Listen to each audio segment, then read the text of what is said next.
Since 1995, over 26,000 international students from all walks of life join the British investigators' training courses in anomalous phenomena, the only courses of their kind. Constructed by the world's leading academics and brilliant minds within ufology, paranormal and supernatural, parapsychological study, anomalous phenomena, science, hypnotherapy, spiritualism, astrology, astronomy, cryptozoology, and many other areas, our certified self-study courses will teach you how to assess, analyze, engage, formulate, document, and be cognizant of all types of phenomena, suitable for light workers and starseeds, curious personalities and inquisitive minds, skeptics alike and truth seekers. For more information, please visit www.stellaruniversity.com.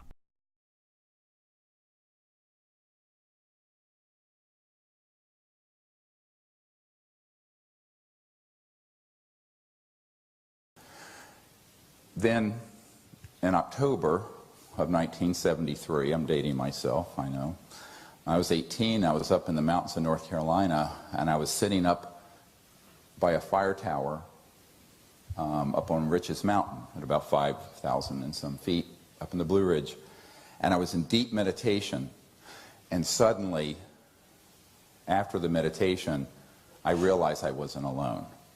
And there was I thought it was a deer that had beautiful almond-shaped eyes that was standing on its legs. I was an 18-year-old kid. I didn't know what this was. But it was an extraterrestrial life form. It touched me on my right shoulder, and all of my hair stood on end. Sort of like, you know, and that's when I had a lot of hair. And it was this beautiful experience. And with that, I sort of like shifted out of space-time with this being in space with them. And it was in space. It was beautiful. And so began the experience of me using consciousness to make contact with these interstellar beings. And I began to experiment with it. So here I am, I'm an 18-year-old college student, and I'm experimenting with this, and every night that I do it, the National Park Service rangers and people are reporting UFOs being seen all over the area, and this big wave of UFOs start. And I realized that this really works, that you can go into quiet mind, remote view these civilizations wherever they are, using consciousness to see, set up a vector, like a landing vector if you're flying into LAX, that we do electronically, but you do this with thought, show them where we are, and ask them if they're able to come and interact with us. Now, they're not puppets on a string, but more often than not, something will happen. And so I didn't know what to do with this. I'm 18 years old, and I go, well, this is all very interesting, but kind of strange. And then I go on doing other things. And in 1990, I was basically visited and asked to start this entire effort, the CE5, Close Encounters of the Fifth Kind initiative. And the reason for it was that I later learned that there were a group of world leaders in November of 1989, including Papa Bush and Perez de Cuellar and a whole bunch of people who wanted to end the secrecy on this subject, but not in a way that was very conscious. And as an sort of result of this, and then the aftermath of it, something happened that shut that down. And when I had the meeting some years ago with Prince Hans-Adam von Liechtenstein, who's the Crown Prince of Liechtenstein, prior to a meeting with him, he had sent me a letter and said, Dr. Greer, you won't be able to do disclosure or contact, but not for reasons you think. I said, what? But I don't want to talk about it. I talked to him on the phone at his castle, but he says, well, I'm going to come to New York, let's meet. So we met. And what I discovered was that he and the other people who had been planning this in 1989, now remember this is over 25 years ago, didn't know that within the unacknowledged special access projects, which are the super secret projects that deal with this subject, not just in the US, but in Great Britain, Australia, all over. There's representation in every country, China, Russia. it's sort of its own transnational entity that kind of runs sub rosa and beneath the radar of normal governments. That there was a compartment at operation that had been practicing and had perfected the stagecraft of hoaxing contact. Now, this is the part of the story that people do not like for me to tell, but you need to know it, and it's controversial, but it's essential if you're going to become someone who has clarity on this subject. Beginning in the late 40s and 50s, experiments began with electronic systems that led to the ability to alter awareness, but also to create life forms that look like aliens but are not. These are called program life forms. And by 1954, October, we had perfected electromagnetogravitics. What am I talking about? High voltage systems with certain resonant fields and certain specialized materials that allow for us to have lift. A UFO, man-made. So man-made UFOs, which began to be experimented with Wernher von Braun and others for Adolf Hitler in the 40s, the OSS, that became the CIA, through Operation Paperclip, brought those folks into our intelligence community and into our early aerospace program and created a whole parallel secret space program that did not involve rockets. So, I always tell people, if you're a rocket scientist, your knowledge is pretty much locked to 1940s.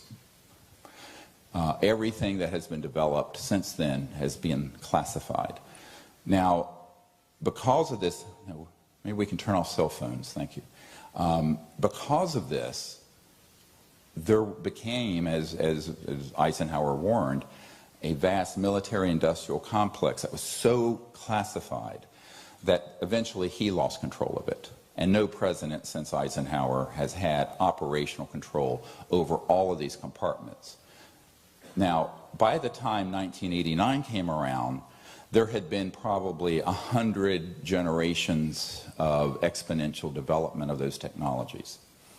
And as Ben Rich said, and as I'm sure you saw in the film, Sirius reported at a meeting that Jan Harzan from IBM was at that meeting, he's now the head of MUFON, that we basically had the technologies to take ET home. And that the way that communication happened is that it's like ESP, and every point in space and time is connected to every other point, which is, of course, what we've been saying for a long time. But the technologies that exist in these classified programs begin to be attached to an agenda to deceive people. Because here's what someone said to me in the early 90s as I was preparing to brief the director of the CIA. You hide it in plain sight. You hide everything in plain sight. It's all there. But you put a spin on it so that people are deceived. So it's either ridiculous or it's made to look kooky to keep it out of the mainstream media or academic circles, or it's something very frightening, so people don't want to approach it. They're terrified. And the added benefit of scaring people is that then you lay the foundation for what Wernher von Braun warned us about on his deathbed, that there was an agenda to stage an alien attack on Earth for the purpose of expanding the control of this military-industrial junta that is the biggest industry on the planet today, and seize more and more control through a false flag type operation like the Gulf of Tonkin in Vietnam, which, as you know, expanded the Vietnam War exponentially when we sort of hoaxed and staged the attack on our vessels in the Gulf of Tonkin in Vietnam. But this would be on a cosmic level. So beginning in the 50s and 60s, a plan was created to have events happen, controlled events, that would convince people that they were having experiences from ETs that were actually being done through what's called stagecraft from people.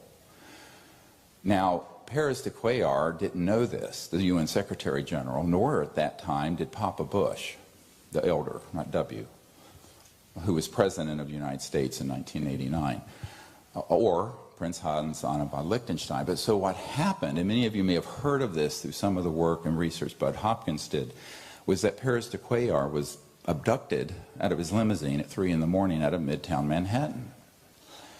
Of course, and he was told by the, quote, aliens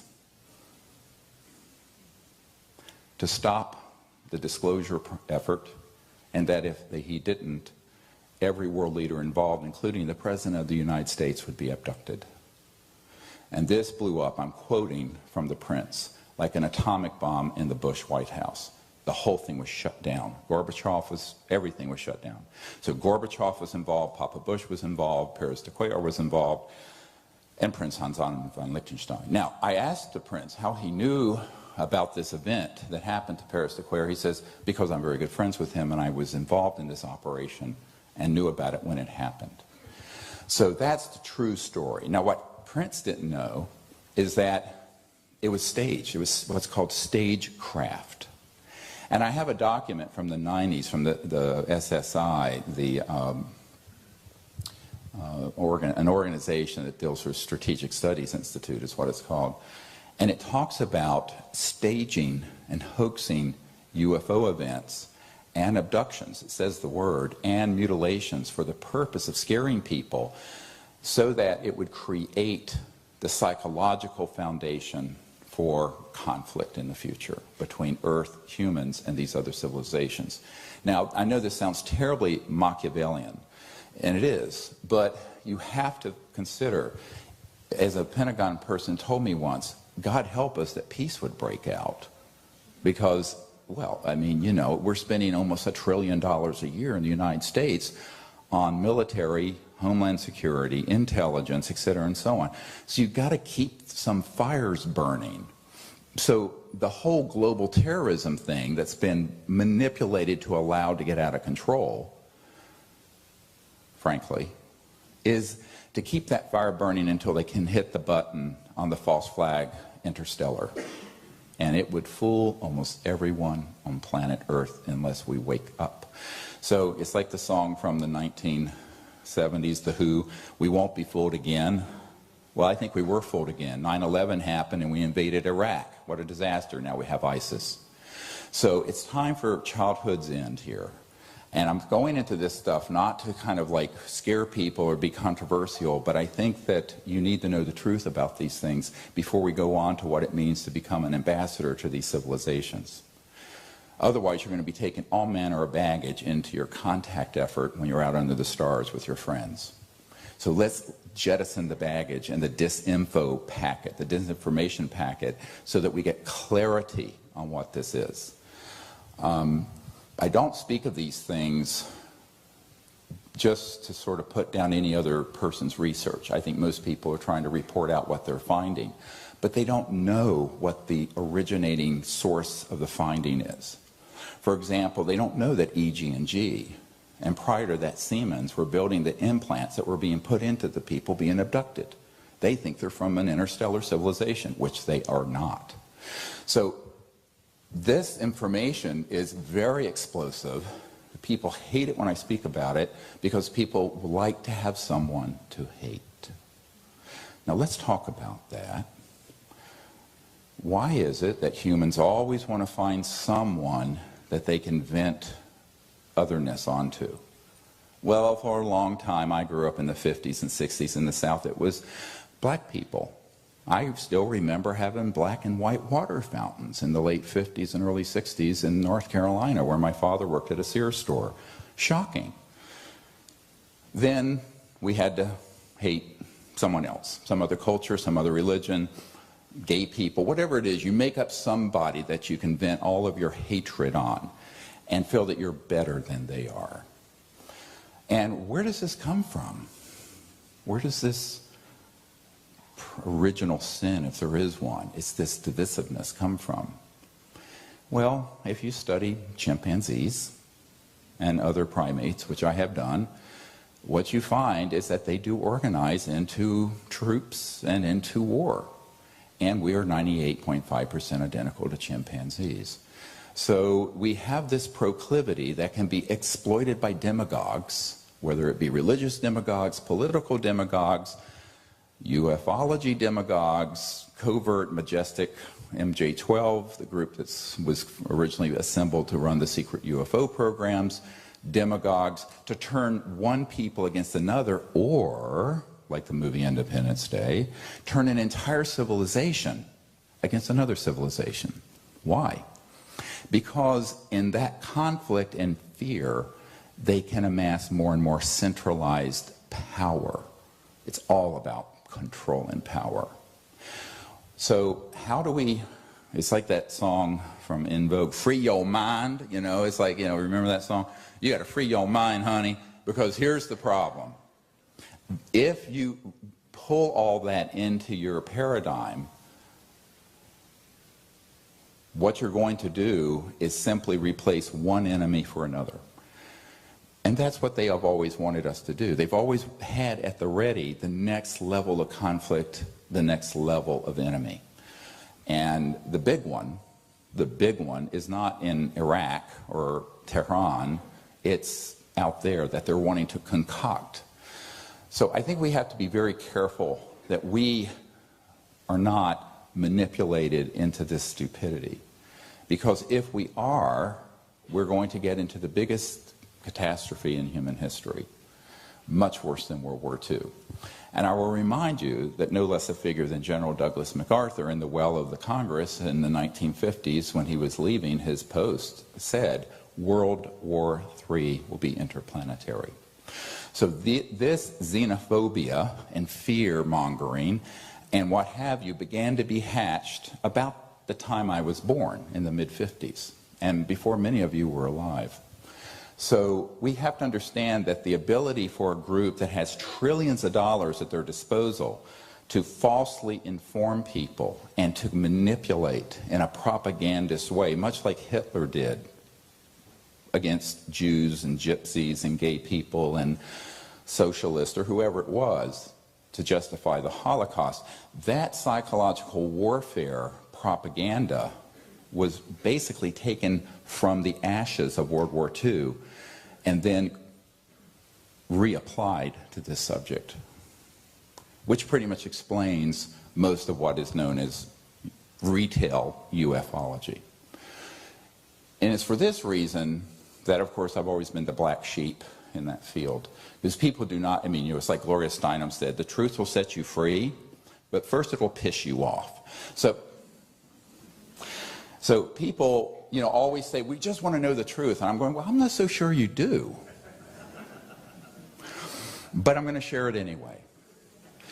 Now, this is what I learned in the early 90s. I didn't know this until the early to mid 90s because I didn't have meetings with people who were read into, military speak is read into, or briefed at that level of compartmented intelligence, top secret SCI, special compartment intelligence. And I began to meet with not one. If I had heard this from one person, I would have dismissed it as crackpot. But I heard it from dozens. And then it began to make sense. But the problem is, there are people who've had contact, they get labeled an abductee, but they've had contact that was actually ET. And then you have people who have been targeted with what are called programmed life forms that are these robotic creatures. Everybody's seen the Stan Romanek tape of Boo, that little ET thing in the window? Well, there's one that Disney Studio bought up the rights for that no one has seen, but a few of us. I saw it in his kitchen. Of one of these PLFs breaking into his house through a canister. He passed out, the camera falls over, and it's this gray that looks like a robotic thing. And someone from the intelligence community who apparently knew his father, who was in the Air Force, kept calling him with a sound-modified, voice-modified, British-sounding woman's voice saying, Stan, it's one of the fake ones. It's one of the fake ones. It's one of the fake ones, over and over again. So when I got to Stan Romanek's house in Denver, he said, what does this mean, a fake one? I said, and there was a MUFON investigator there who was supposed to be an expert on abductions. And I went, well, this is the ones that are being made in the outback of Australia at Pine Gap and at Dulce. and at the Dugway Proving Grounds and underground bases, and they are nanobio machines. They're biologicals that are robotic and have integrated circuits in their neural cortex. They're man-made. And people looked at me like, what? I said, you don't know about that? It began to be written about by Martin Cannon in 1988. So this is old news, but somehow it never breaks its way onto the History Channel. It never seems to find its way onto the Discovery Channel. It's Alien Invasion Week on the History Channel, or in the UFO conferences, or on radio shows, where if you talk about this, you will be blacklisted, which I have been. So this is the deepest, darkest part of the secret of the UFO issue, that they have developed technologies that can masquerade as ET that aren't, that there are technologies, as Ben Rich correctly said, the head of the Lockheed super secret skunk works up here in the high desert of California, where we could take ET home. We've had anti-gravity, so-called electromagnetic anti-gravity, what have been termed ARVs, alien reproduction vehicles, which is a misnomer because humans started experimenting this before we had Roswell. It got augmented by Roswell. But so we've had that since the 50s. But everyone ignores, now I'm a medical doctor and I have family members who are PhD geneticists from UCSF and other top schools. Everyone's ignored the biological. So people think that, well, UFO people get their minds around the fact that there's been some really top secret stuff that's happened with free energy and anti-gravity, but a concomitant level, and maybe larger level, of top secret research has been done on biologicals. Now, because of that, we have to be very careful. In this sense, I guess I'm the biggest skeptic in this room about almost everything that's reported out as a UFO, because the first thing I have to go, after you've ignored people who see Venus or people who see whatever it is rising, or a star on the horizon twinkling, and it is something that is an unidentified object, is it ours or theirs? Is it ours or is it interstellar? You've got to go through that algorithm. First thing, off the bat, boom. Now, most people won't even get their mind around the fact that there are UFOs out there. Never mind that there is a secret Air Force and Space Force that has these technologies. Now, it doesn't mean that we've been allowed to use them as much as some of the information in the UFO media would report. It's not as if we're flying around the cosmos on these things, because Earth is under a relative, shall we say, quarantine until we stop acting like mad dogs. And you know, in the emergency department, there's something called an involuntary commitment, so that when someone is of danger to themselves or others, they're committed for a psychiatric hold so they don't go out and shoot up a school. Or do something else. So humans, unfortunately, have not evinced the requisite peacefulness and higher consciousness to be entrusted with interplanetary and interstellar travel. But this has pissed off the classified projects to no end. So it's developed into a little bit of a shooting war that a lot of people don't know about. So here's the next thing I'm going to drop on you. If you're not on the edge of your seat yet, you will be. Beginning in 1940s, we worked on things that might be called in the sort of pop culture Tesla technologies, things that were high voltage systems that created strange electromagnetic effects. And this goes back actually to the late 1800s, mid to late 1800s and early 1900s. But by the 1920s, they were doing work like T. Townsend Brown, who later kind of became the core of the RAND think tank, and was pulled into secret Air Force and Army and Air Force operations. But in the 20s, he was doing things with high voltage systems causing mass cancellation so that things would float and lift and move. And it wasn't ion propulsion. That was 1920s. A similar level of research and development was going on using communication systems, but also what are called scalar or longitudinal weapon systems. Everything from so-called radionics and psychotronics that affect thought and consciousness to devices that could be weaponized as a burst of energy to interfere with something at a great distance. In other words, something very sophisticated. So when in 1945, a little bit of history here, we're at a school so we can be professorial for a minute, there was a thing called the Manhattan Project out here in White Sands, where we detonated eventually the first atomic bomb, which subsequently the United States dropped on Hiroshima and Nagasaki. But there was, by 1947, there was only one atomic bomb squadron in the world. The Soviets didn't have it, the British didn't have it, the French didn't have it. They were working on it. And it was in a place called Roswell, New Mexico. And all of you know what happened at Roswell, except you don't. You don't go from interstellar distances and just lose your way in broad daylight over the desert of New Mexico and run out of gas and crash. All right, so let's pretend we have a brain. What actually happened, and this is in a document on our website from the FBI, from Guy Hotel, a field agent, to the J. Edgar Hoover, is that a special and new radar installation, euphemism, radar, electromagnetic, but it was configured to have this scalar longitudinal energy in it, which basically, what that is, light is a wave like this, okay, and if you have a laser, it's all one wavelength that is synchronized coherently, which is like green or blue or red. That's what a laser is. And this crystal is used to create that coherence. But then, what if you have light that is a point that doesn't have a wave aspect, but it's just a line?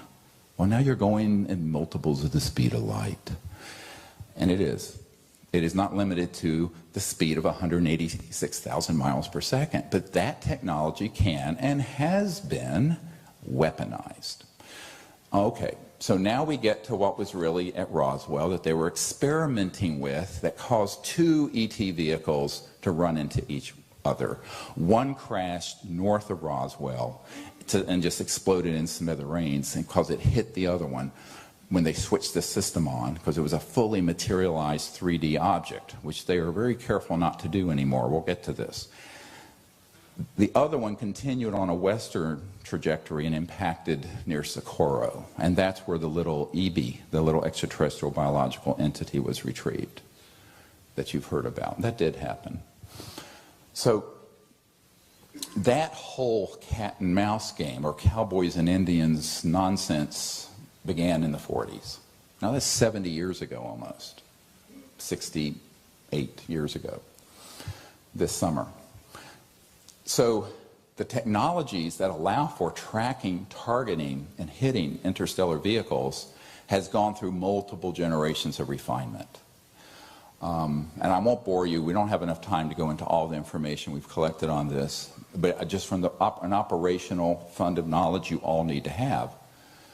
A man that I know who was an electronics genius had a corporation that developed a neutrino light detector. And what that was his way of expressing when an object is not fully in the 3D, it's not fully materialized, it moves as it begins to cross from the transdimensional world, which is closely approximated to what you would call astral dream body energy. You're going to find out in a minute why they call dreamland dreamland out here at Area 51. That spacecraft, as it steps down, as it were, from the energy and resonant field that's transdimensional and non-materialized, releases a burst of this neutrino energy or neutrino light that this man, not for that purpose, for other research purposes, had invented a detector for. But in 1974, I believe it was, he was hit with a national security order, bless you, a national security order, NSO, so that technology was seized and put on all the NRO satellites, National Reconnaissance Office. So now we have a geosynchronous position satellite system that looks not only towards Earth but out into space with these detectors that can pick up an ET craft when it's stepping down out of transdimensional space, we'll discuss this, or hyperdimensional, into 3D, and then lock on it, and they will then attempt to hit it with one of these scalar longitudinal weapons, and sometimes with EMP, other kinds of electronic weapons.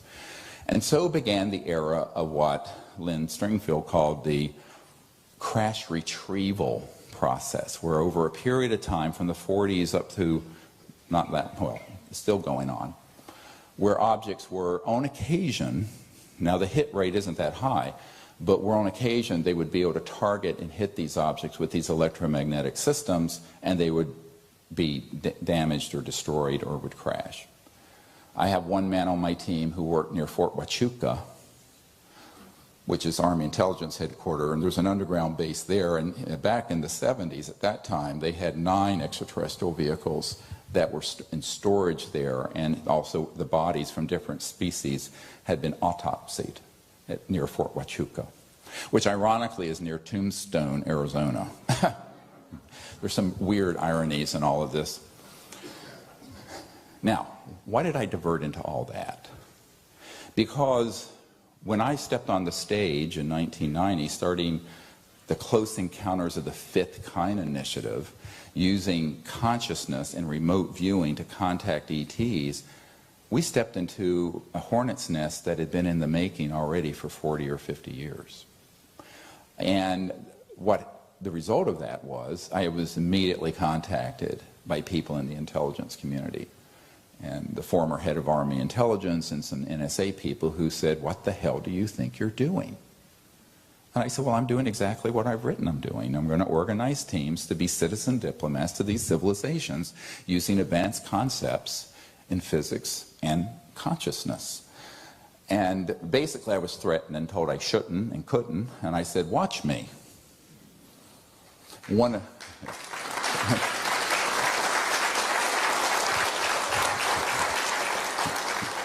This was my initiation into, so now we're 23 years into me. This was in April of 1992 when this happened to me. And I was taken to a room till 3 in the morning and given the rubber hose treatment.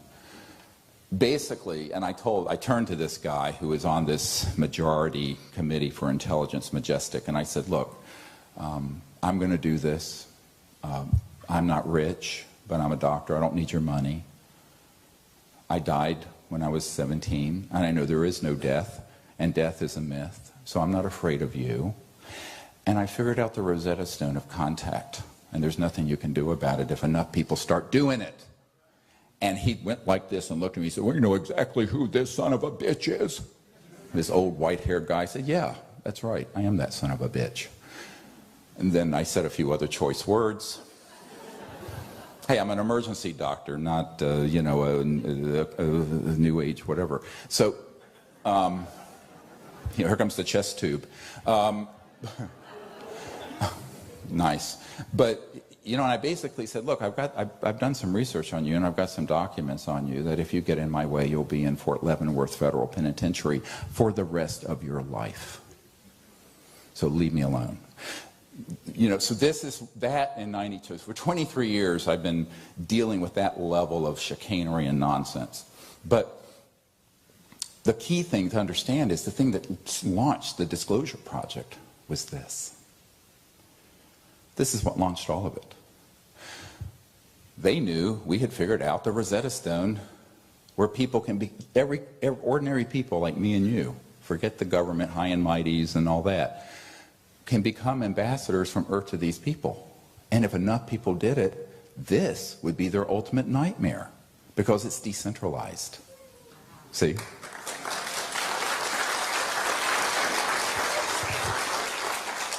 I liken this to cosmic civil disobedience.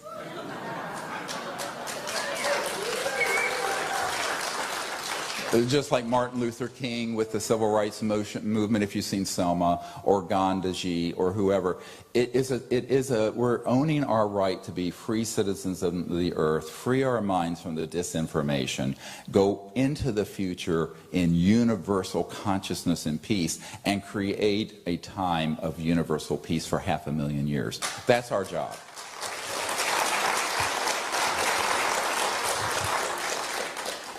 Now, the specifics of this get really interesting because a lot of people don't know how the Disclosure Project started, and I'm going to give you a real quick trip through this. After we successfully tested with groups of people and made contact, and they knew we had,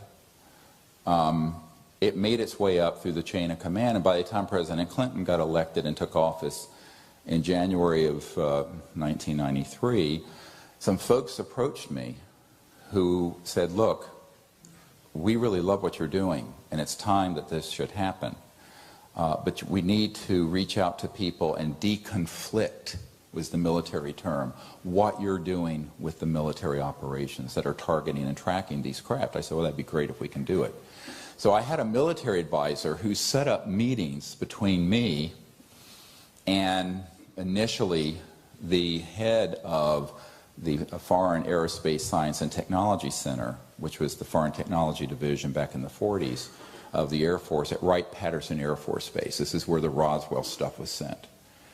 And what was interesting, the guy who set up the meeting was the head of intelligence for the Joint Chiefs of Staff, a Navy guy who later became the DNI, the Director of Naval Intelligence. And he asked Wright-Patterson to take this meeting with me.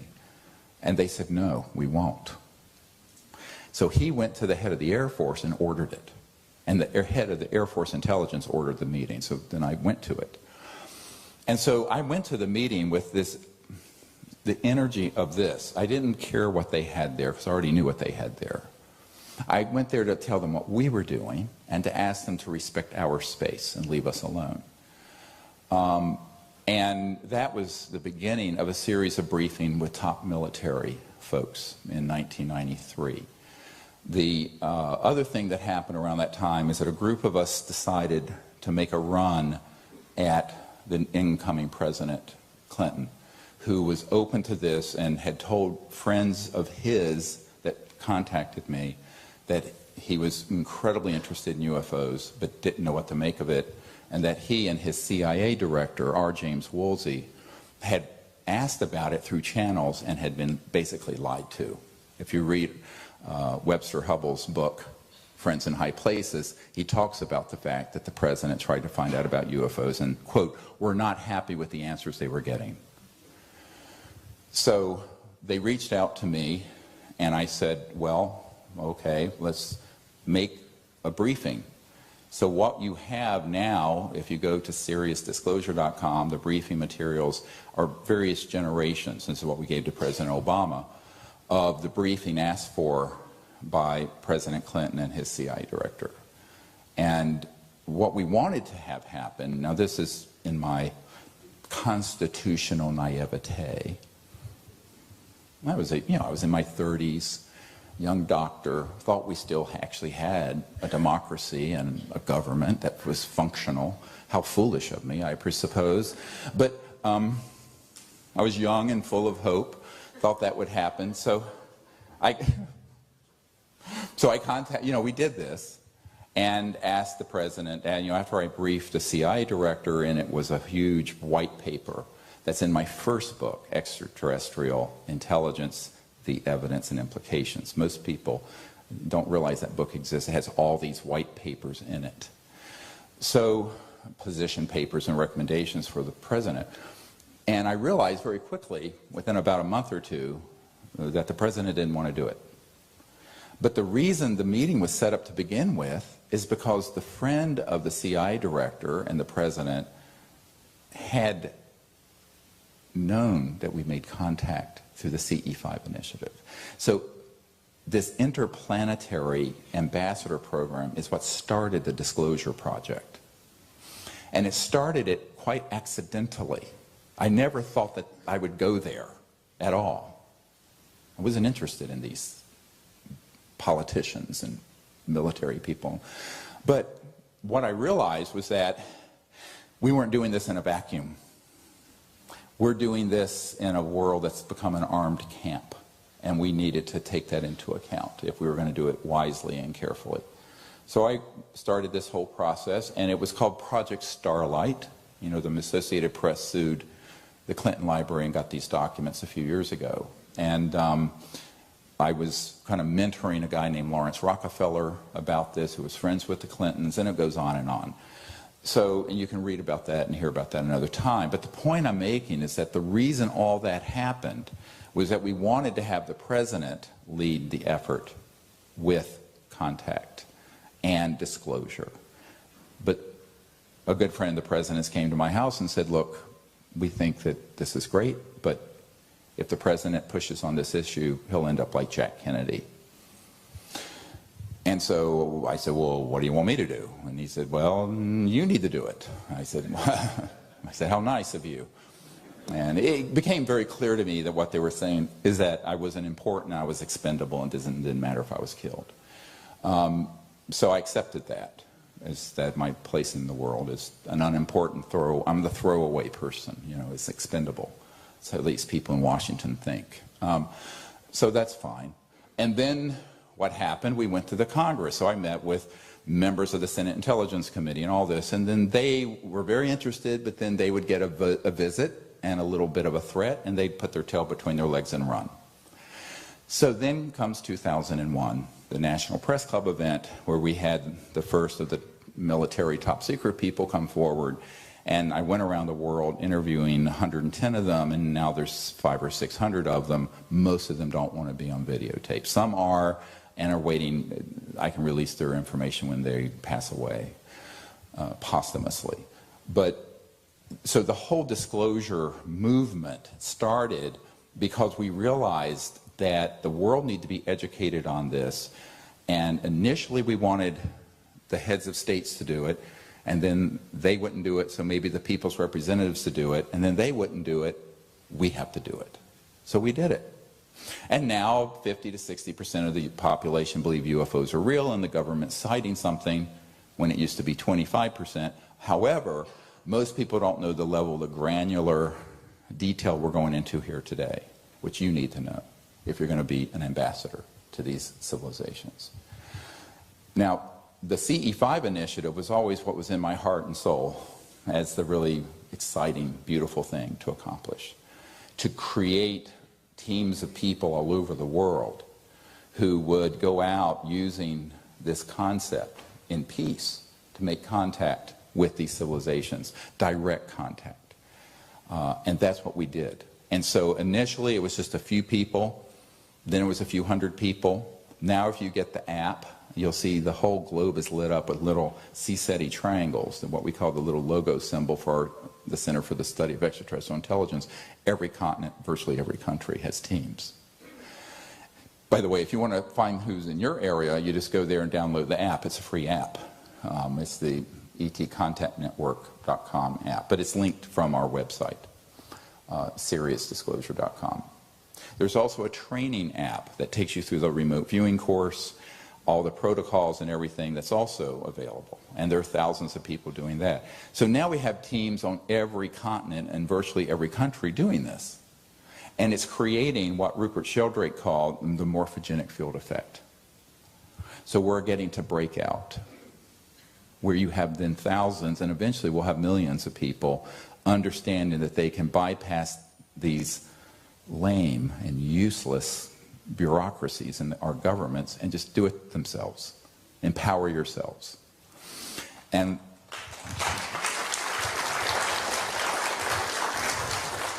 someone once asked me, you know, because there's a NASA regulation about having contact with extraterrestrials, I said, well, first of all, the people who wrote that don't know what they're talking about.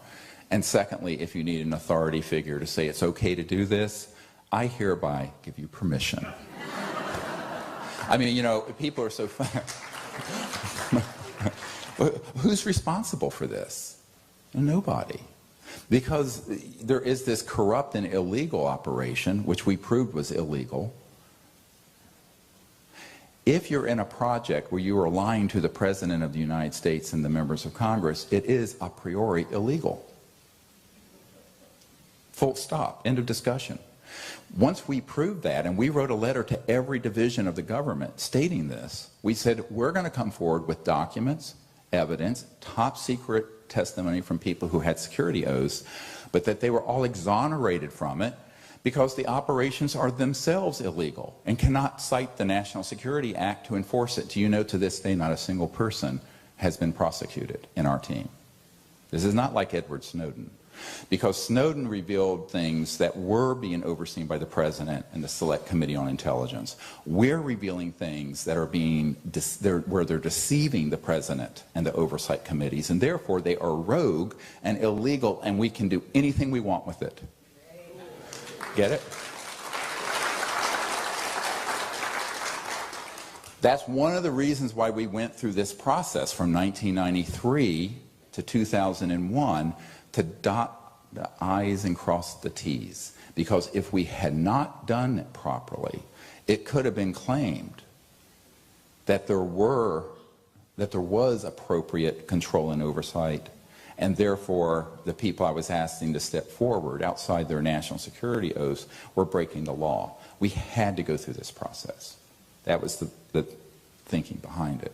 I wanted you to know that. But all the time we're doing that, we're going out with these teams doing contact. Because I knew that the real action is with the masses taking this back. So the only way that can happen is if people understand who they're contacting, how they appear here, and what are the protocols. What's the science behind this? And the science behind this is centrally located in the science of consciousness and transdimensional physics. So now I want to transition into that. Having laid this created the milieu of how all this developed.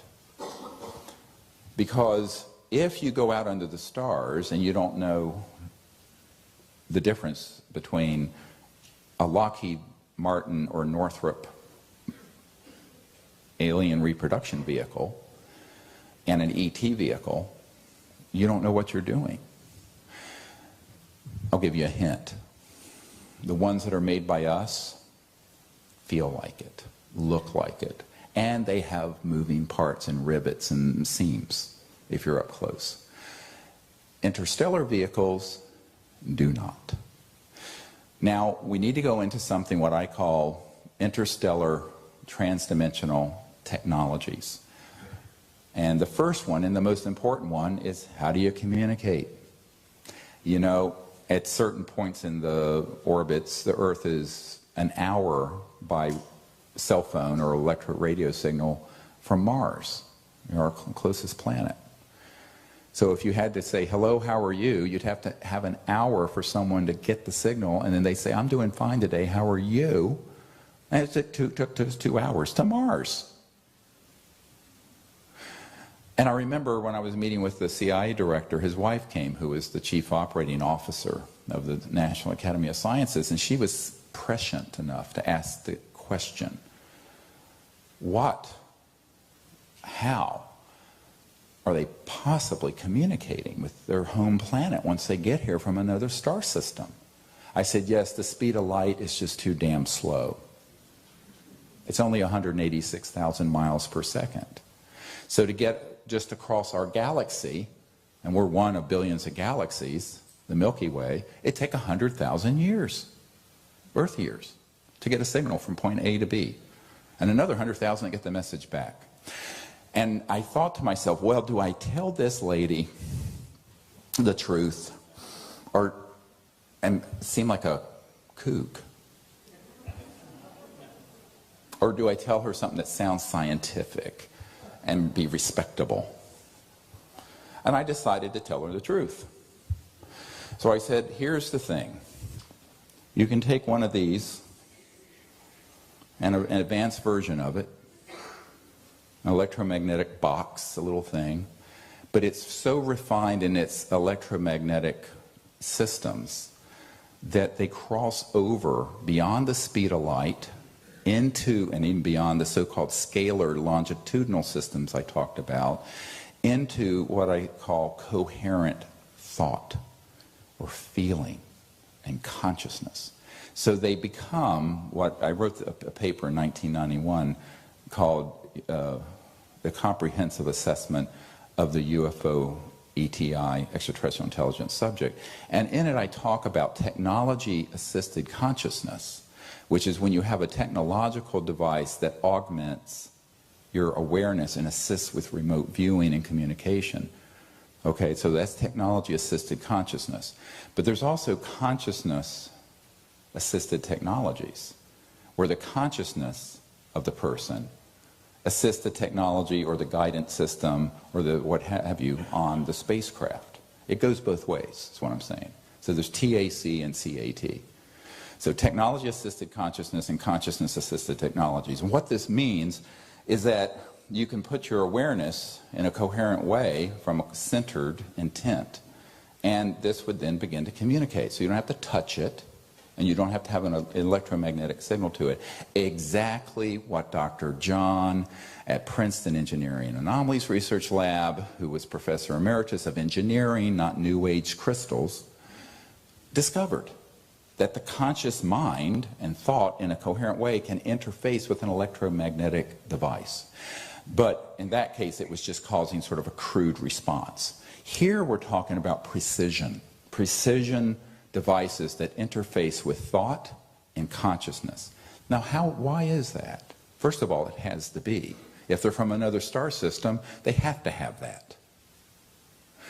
And secondly, it is the nature of going superluminal, faster than the speed of light. So the instant, let's say you take an object and you put a resonant field around this at certain voltages, and it begins to shift the angular momentum and spin of all the atoms. I'm not going to get into too much physics here because you'll all fall asleep. But this can just begin to shift. Now, it may first become massless or approach masslessness and begin to float. But you can shift it a little further and it disappears. Quote, unquote, dematerializes. That's the pop term for it. But that it's actually just shifted into another dimension. Okay, this is why the trans-dimensional physics are what is really, that whole area of science is what's really key. So once you reach the crossing point of light, the ability to move something out of linear 3D or 4D, if you won't count time, space and time, you move it into an energy field that very closely approximates visualized thought. How many people here have had a lucid dream where you're flying in the dream? I'm just curious to see. Almost everyone. Here's some news. That's what that is. So, very close to it. Okay, we're going to get into some refined ideas here. So when you are actually in the dream state, and what the Aboriginals in Australia call dream time, you're actually, you're so-called, the mystics called it astral body, but it actually has a physical component. I don't like the term metaphysics. So you just say metaphysics, well, you don't know what it is. It's nothing metaphysical about it. It's very physical. So your astral body actually is a sort of thought light form blueprint that actually manifests the physical body, not the other way around. And within that body of light is the thought body, the essence of the thought, essence of what you are. And within that is this field of quiet consciousness. So as it turns out, and many other layers, I'm doing the big ones, it turns out the entirety of the cosmos, not just the universe, but all these other dimensions are folded perfectly like a quantum conscious hologram inside you and you and you, and every single one of us. Everyone. So you don't have to go anywhere to see distant places. You go within. Inner space and outer space become one. Does this make sense? Now when you're traveling in a spacecraft, a little bit of nuance here, you're using technologies that have shifted the entire spacecraft and the people in it into another dimension that is a higher frequency than the speed of light and the speed of electrons. But it's still very much a science. And then you can go from point A to point B, not in 100,000 light years, but maybe in a couple days. It's not instant, the thought is instant, but there is a coefficient of drag because of the thickness of the astral component as it moves on the underbelly of 3D space-time. Get it? Well, I'll go through this a little more in detail in a moment. So I know we're getting into some really deep science here and also consciousness. You've got to understand this to go out and know what you're doing. Now, what I call the gap or the interface between 3D, 4D, and 5, 6, 8, 10, 12. People say, how many dimensions are there? I said, how many numbers are there between 0 and infinity? There's an infinite number of gradations and degrees. But there are certain clear points of breakout. Well, a big one is beyond the speed of light. So the crossing point of light requires you to understand the electronics, which in the propulsion system of these craft, they do use crystalline materials and nanocrystalline materials, very high voltages at certain resonant frequencies. They can get lift and they can create a bubble, if they're fully materialized still, a sort of a space-time bubble around them where they can move at 100,000 or 200,000 miles per hour and make a right-hand turn and not kill everyone on board because it's controlled for 1 G. But they can also just be hovering above your house, but shifted beyond the resonant field frequency of electrons and light into this other dimension. So it could be, there could be an interstellar vehicle in this room. You wouldn't see it. You might detect it, and you might be able to remote view it, and we may be able to have some instruments that would pick it up. We'll get into this in a moment. Is this getting too weird too soon? Okay, in the first hour I wanted to go, okay, so here we go. Now we're going to get into the really weird stuff. So, all right. So what I'd like people to understand for a minute, okay, just visualize, if you will, this, oh, there. Not exactly surgical quality chair, but sorry, just sewed up your eyelid to your forehead.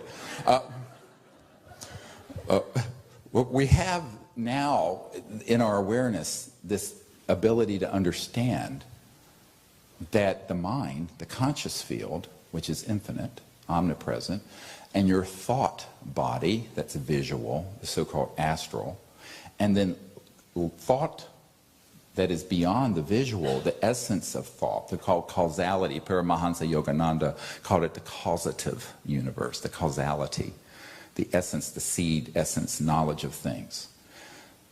All of this is folded within us. And this is why it's been said by the Sufi masters, thinkest thyself a puny form when within thee the universe is folded. So the entirety of the cosmos, and not just the 3D universe or 4D, but all these other dimensions are folded within the architecture of consciousness, the structure of mind, if you go into quiet, deep states. And this is why so many people who go into the meditative deep state begin to experience and see other dimensions, including those who have passed on out of their physical bodies into those worlds, but other strange things, like interstellar vehicles that may be hovering above your house that aren't visible with the naked eye, but pop into your vision, and then start turning on your cell phone and communicating with you. Strange stuff. So, if you're wanting to make contact with these interstellar civilizations, you at least need to move beyond the smoke signals phase of understanding, right? So we're not communicating with each other anymore with smoke signals. We use radio waves. And let's be a little humble here. All of our smartphones, not so smart. They're using technology from the 1800s. I mean, the first telegraph was in 1844, right? You know this? That's what it's also. That's all it's using. Now it's been miniaturized and it's, you know, but that's all it is. It's still at the speed of light.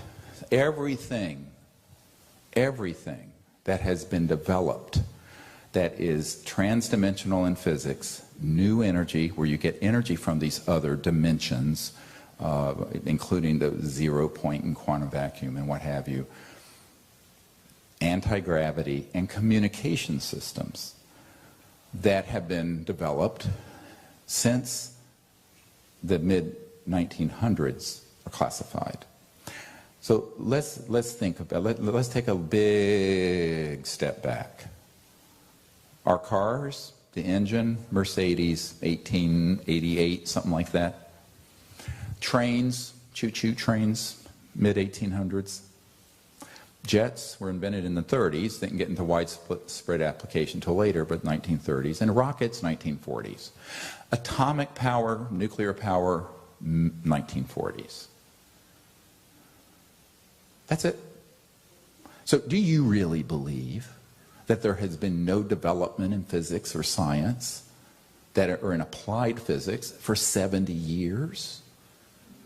Which is ridiculous. But no one's asking the question. We ride around on the freeway in these clunky things from the 1800s and fly on jets from the 1930s and send people on Roman candle rockets that blow up periodically like the space shuttle from the 1940s or from the Chinese rocket era. There is no reason for us to be living so stupidly on the planet, but we are. But part of it is that we have to become informed of what is out there. And it isn't just free energy devices and anti-gravity, it's the transdimensional physics and the understanding of where consciousness and thought interface with space and time and matter. So you hear this accounts of the adept yogis who have reached a state where they can levitate. That's real. Or where they can, solid matter can go through solid matter, or where you can materialize an object. All the things that can be done with interstellar technologies from other star systems can also be done with consciousness and thought if you develop it fully. And these are called the miracles. Well, it's only a miracle if you don't understand what it is, right? One person's miracle is another person's light switch. Think about it. Take this to Thomas Jefferson. A couple hundred years ago, near where I live in Virginia. We were Monticello, his house. And it would be metaphysical. It would be fantastic. It would be a miraculous thing. Now we use it with alacrity and actually with no big fanfare.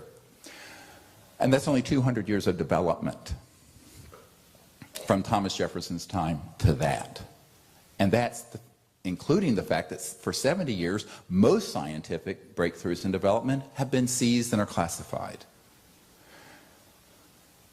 So now extrapolate with a little bit of humility, which humans tend to have a hard time grasping, that we're really kind of half a step out of the jungle, our civilization, just kind of out a little bit. And Saturday night in the ER, not even that. And we call it the gun and knife club, all the shootings and stabbings and clubbings.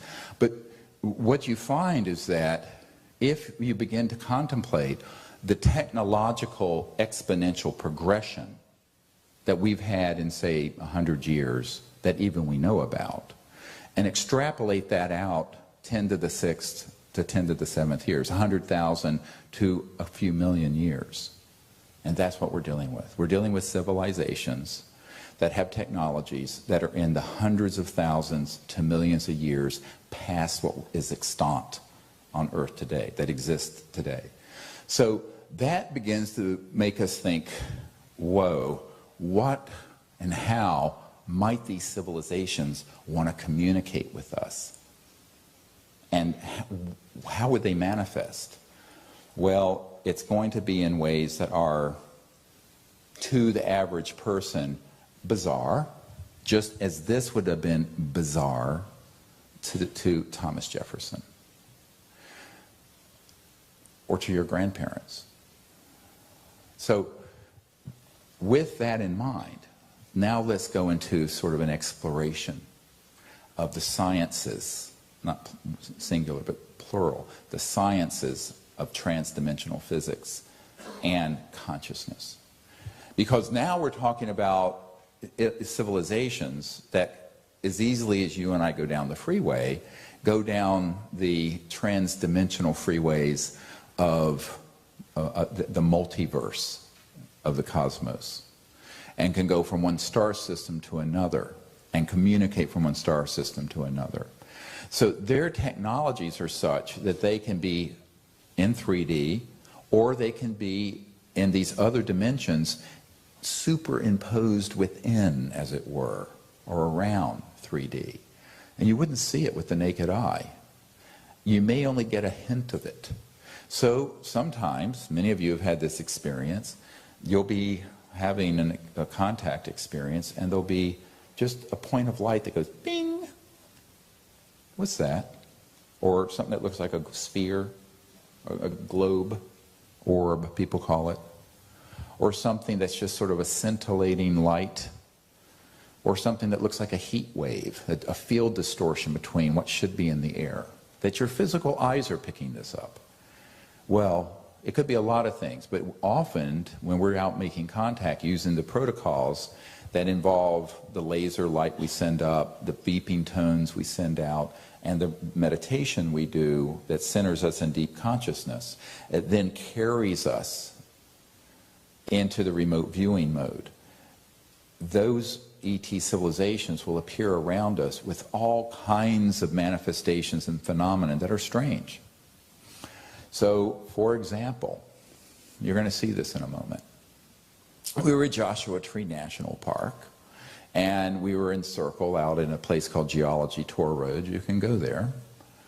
800,000 acre park, 2 hours from here. Go. And we've gone there every year pretty much since 1996. And we're sitting there, and we're in our circle, and we take a break, and I go out east of the circle into the desert. And suddenly I'm with a few people, and this thing the size of a softball or a grapefruit appears right here beside me, fully materialized. And I go, oh, hello. So we go, oh, how nice, they're here. So I'm told we need to get the group back together. So I walk back up to the circle, and we start asking everyone to come into circle. We start hearing on the southeast part of the circle, just outside the circle, a group of people talking in a language not English and not Swahili, an interstellar or some other language. But I have these really advanced military-grade night scopes. And I'm looking, and it's in empty air. But everyone is hearing this, and we hear these voices of an interstellar species talking in the desert. Okay, this is not even the bizarre part yet. So I tell everyone, let's get back into clear consciousness. And a woman who was with me, Raven, I said, take a picture, because they're right there. And I actually pointed out where they were, and we could hear it. She could hear it. Everyone did. This was not some sort of mental thing. And she takes a picture, and in the picture is an interstellar ambassador who had responded to our invitation from the Andromeda galaxy, 2.5 million light years from here, who is hovering outside the circle, waving and turning with this impish smile on his face. You're going to see it in a minute. Now, with the naked eye, all we saw was this thing that would look like an orb. But in the cone of light that you'll see in this picture, which the digital camera could pick up, but our eyes can't, because the digital CCD, or whatever they call light cells, are more sensitive than our eyes, is this interstellar ambassador waving to us.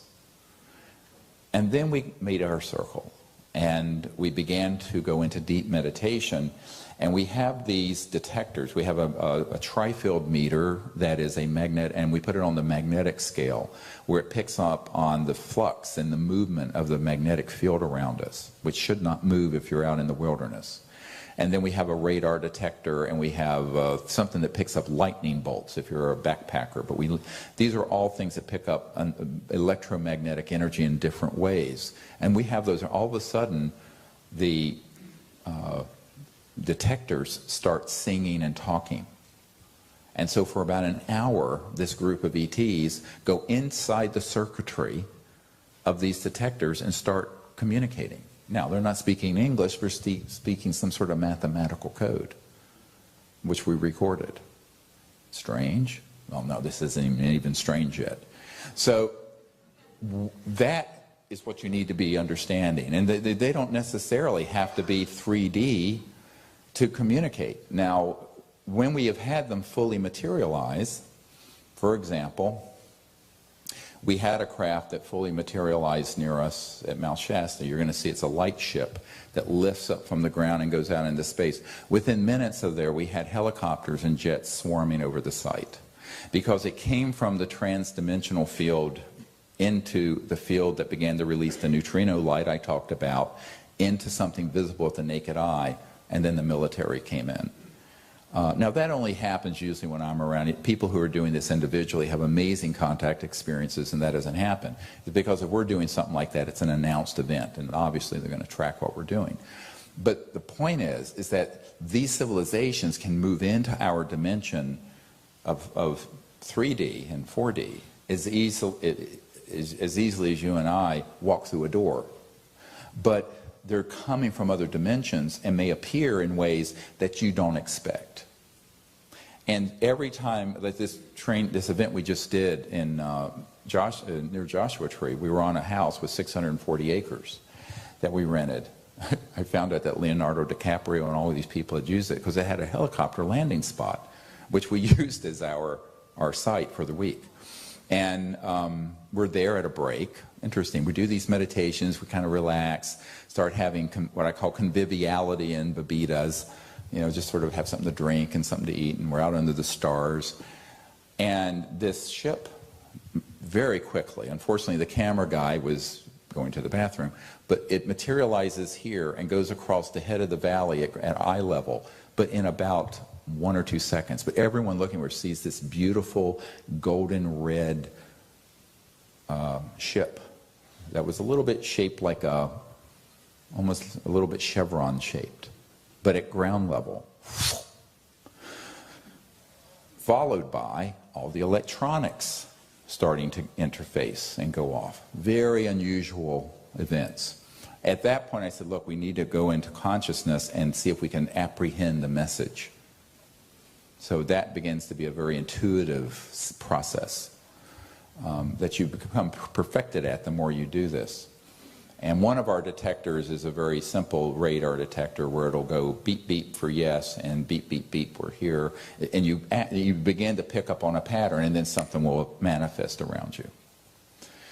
So you have what's going on at the site after we've sent up our lasers and sent out these electronic tones that were actually recorded by the BBC in a crop circle in England. This is all on the app. It's just this little app you download. You can do it anywhere. You do this meditation, which we're going to do in the second half of this. So just a brief example of what we do, where we go into the meditative state using the mantra, Vedic mantra, and then go into the remote viewing capability and then do what's called coherent thought sequencing, where you see where they are and then show them where you are, where you literally zoom in like Google Earth, where you're going from space, zooming right into where you are. But at that point, anything is possible. And so the kind of phenomenon we've had have included, for example, we're at Shasta one time, up here in Northern California, we're in circle, and all of a sudden the most beautiful crystalline sound comes through the group. Now the recorder we had was just not a very high quality one, so it just picked up this sound, but it sounded like a crystal sound, but it was coming not from one place, it seemed like coming from everywhere. And then it moved. And everyone had their eyes closed in meditation, and every single person saw this spherical spacecraft in their mind and the astral move through them and move through the circle while this tone was happening. Very strange stuff, but beautiful, magical. And you know, everyone's wanting to see something like in Close Encounters of the Third Kind, and that does happen too, where you have a craft fully materialized. But I always tell people, if that happens, it's going to be picked up, and you're going to probably get some jets and aircraft in there pretty fast. So what the ETs have learned to do with this initiative is interface with us on every level: thought, consciousness, sound, light, electronics, tones, and visible, materialized 3D. So I go into this only to prepare people for the fact that there's a multiplicity of ways in which these civilizations, once you set up the correct resonant coherence with your group, will appear. And it may be something that you're just absolutely wouldn't even imagine. Another example, we were up at Blanca Peak in Colorado one year, a few years ago, and there was a man in our group who we were in our meditative state, said, would you do something that just would make me meaningful for me? And he was a sort of a computer nerd and mathematician, and he wanted them to begin to communicate through the Big Dipper, you know, the stars in the Big Dipper, by turning them on and off. Well, you can't turn off stars, but sure enough, there was a reddish glowing object that came into the sky, was sort of sitting by a cloud, vanished, and then one by one, for 23 minutes precisely, different stars in the Big Dipper in a crystal clear Colorado sky went on and off. And sometimes two would be off at a time, or three. Now I have these really good night scope binoculars, I'm looking, I'm going, oh, there's nothing up there. But they were creating an energy field, and they were using that as a communication. Does that make sense? Strange. So if it's strange, it's extraterrestrial. If it's clunky and just floating across the desert, it's made by Lockheed Martin. All right? Now, that's a bit overly simplistic, but there's a lot of truth to it. There's a very famous producer here in Hollywood who, I'm not going to name who it is, but you would know his name if I said his name. And he went out in the desert with us once, and one of the things that he remarked on was the reason he took an interest is that many years ago he was with someone, and there was this object that appeared that was not quite fully materialized, that was this gorgeous, it was like it was this living, organic thing, and with a light that was just amazing. And he and this person he was with had this amazing contact experience in thought that came to him. But it was visible but not solid. And then a few years later, he was in the Unita Mountains outside the Dugway Proving Grounds, the top secret underground facilities that are there near Provo, Utah. And this thing came along, and they were going to do it, scouting for places for a film they were doing. And suddenly, they saw it, and saw it close enough, and it had rivets, and it had seams. And he says, you know, that just felt like a man-made machine to me. And as he described it to me, I said, oh, it was. It was one of the out of Dugway, which is very much the state of the art, not Area 51. So he just intuitively knew it, but what he described and what I'm describing is what you should be looking for. And when we do these protocols, we find that the ETs will always let us know when they're there. And it may be something that, I mean, on this trip, there were things that happened I had never seen before, and I've been going out for 25 years with thousands of people on teams doing this.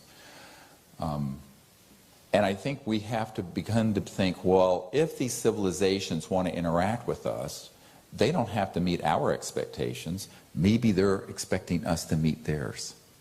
Maybe they're expecting us to go into states of consciousness where we go beyond 3D and 4D and our linear thinking mind and egos into a state where we can actually see them hovering all around us. They've come all these hundreds of thousands of light years. Why can't we go a fraction of that distance? Now, this requires a certain awakening in your understanding of what it means to be a human. But it isn't difficult. And please don't make it difficult. If you wish to be in a state of consciousness where you can accurately remote view, all of that is in this app. You can sit quietly, go into the meditative state, and begin to experience what Dr. Walter Russell called the universal one, this state of consciousness that is the singularity. And it's very, very easy to do. You can do it through breathing techniques. You can do it through meditative mantra techniques. I know a doctor who used to play the harp, and that would put her in a state of mind where she would go into that, and then she'd start remote viewing other places. And she was on our team here in Los Angeles for many years. So I think, and I don't have an attachment to what technique you use, so long as it gets you there. You see what I'm saying? I'm not a chauvinist about meditative approaches. I think that we have to understand that if there are 7 billion people on this planet, it's like 7 billion spokes on a wheel. The center of that wheel is the hub of the wheel of life, which is that silent, centered, unbounded state within ourselves, that calm, quiet mind. And there are many ways to get there. Prayer, meditation, various techniques, pranayama, breathing techniques. What I'm going to do later is just sort of a meditative, I'm going to teach you the mantra. So you're going to get a whole meditation course today. It's going to be preceded by a breathing technique, a pranayama technique. But the main thing to understand is that once you understand once you get that the conscious mind is not limited to here and now. It's here and now, but it's omnipresent. So when you have your lucid dreams, how many people have had a dream of something that then happens a day or a week or a year later? I'm curious. What's called a precognitive lucid dream. How did that happen? Well, it's because you're in a relaxed state. Your kind of intellect and ego is kind of less dominant. And this integrative state, a very gentle, integrated state of consciousness, is what is prominent. And so you can then, in this state of consciousness, see a distant place, also a distant time. Because consciousness is not only not bound by space, it's not bound by time. And that's how you can then see the past or apprehend things into the future. Now, when you talk of the future, you can only speak of probable futures, because anything you say and do can alter that. There are a billion different fractals that come into play. But you may get some very accurate hits. I call it a hit into the future. And so once we understand that the conscious mind has all these abilities that we haven't bothered to develop, it isn't that, you don't have it, it's just most people don't bother. I like bodybuilding, and I bench press 410 pounds. I assure you, you're not going to go in and bench press 410 pounds first time you go into the gym. You'd kill yourself. So I know, I'm sort of the old silverback gorilla of the Gold's Gym. But anyway, I like being a silverback gorilla. Anyway, I'll be 60 in June, but why not? 4 kids and the 8th grandchild's on the way in September. But why not? I know. It's scary having me as a father and grandfather. But so what's fun about this is to play with it, enjoy it. Don't make it hard. Don't overly intellectualize it. So the meditative state is a relaxed state, and you just go into it and then let it flow. Now, extraterrestrial civilizations, when they are traveling, or even when they're hovering in our atmosphere or above this auditorium, I'll be interested to see if there are any sightings in LA over the next week that are related to this, or often are. They can be seen or unseen, but depending on whether they're shifted beyond the speed of light or not. But remember, their experience and their paradigm is easily shift between 3 and 4D into these other dimensions as you and I get on a jetliner, which would have been magic to someone 200 years ago. So understanding their reality in a compassionate way is important, but it's also important to realize it's easy to understand it if you know yourself. It was like the Greek in the tradition, know thyself and to thine own self be true. If we really know ourselves in deep consciousness, we're going to understand every one of these civilizations. And from an ethical point of view and philosophical point of view, if we experience this state of consciousness, that is this quiet, deep level that's universal, there are no aliens, because everyone is united, connected, even though there's this multiplicity of diversity, through the light of consciousness, the conscious intelligent center. That, being a singularity, is your anchor for what you have in common. So let's look around this room. You've got every race, every age, you've got people from all over the world. And amongst humanity, we fight over ephemera, you know, it's ridiculous things, whether it's this ism or this economic system or this sect or this thing or this little piece of land or what have you. But if we were awake, we would realize, what are we fighting over? Because in a deep level, this is what I call universal deep spirituality, which is required to create the world of our dreams, the dream of a universally peaceful society here and elsewhere. We have to personally experience that state. It isn't an intellectualization. It's the experience of the fact that we're awake, and we can be quietly awake and be aware that we are all beings. And this is what the Buddha called the heart of compassion. And in the early Christian area, it was the beatific state. There are every tradition describes this state. There's no monopoly on it, although people like to create monopolies and divisions. But the truth is that the spirit and the essence within us of the awake conscious being is fully in everyone. It's just a matter of whether you want to practice becoming quiet and realize it, and then put it into applied sciences, such as remote viewing, coherent thought sequencing, and contacting ETs for diplomatic peaceful contact. That's what in the Vedas would be called a siddhi, S-I-D-D-H-I, a power, an ability, a gift. But you can practice that. Same thing as you can practice, if you wish to, how to levitate. You know, although I'd say it's a lot of effort and not worth the trouble. Easier to walk across a footbridge. You know, the Buddha tells us that there's this great story of the Buddha coming across someone who'd spent so many years, about 30 years, practicing meditation, but for the purpose of being able to levitate across a stream. And he was full of pride and ego about this. And he was saying, "Oh, look, Buddha, I've mastered the ability to levitate." And he goes from one side of the stream to the other. And he did, and he actually did it, which can be done and has been done. And then the Buddha walks across the footbridge and says, "Yes, but you wasted 30 years of your life. You could have just used the footbridge." So we want to put our awareness on things that are actually useful in our lives and also useful for the planet. Because if you think about it, each of us are kind of universal generators. But when a bunch of us begin to do something, what Rupert Sheldrake, the Oxford biologist, called the morphogenic field effect, it has a multiplier effect that can alter those that we don't even know or meet because of the power of non-locality of consciousness, the spirit of mind that's omnipresent, which is why intercessionary prayer works, by the way.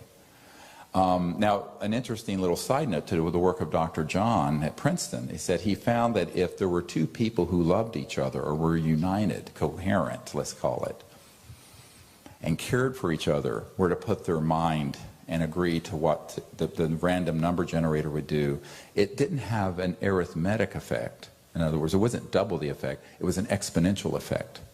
So what happens when thousands of people enter into the meditative state? What kind of coherence and effect does it have in the world, even on people we don't know? It's huge. But now we're talking about doing this for the purpose of creating a peaceful world civilization that becomes interstellar. And so the ETs, these civilizations, are enormously interested in people learning to do this and doing it together.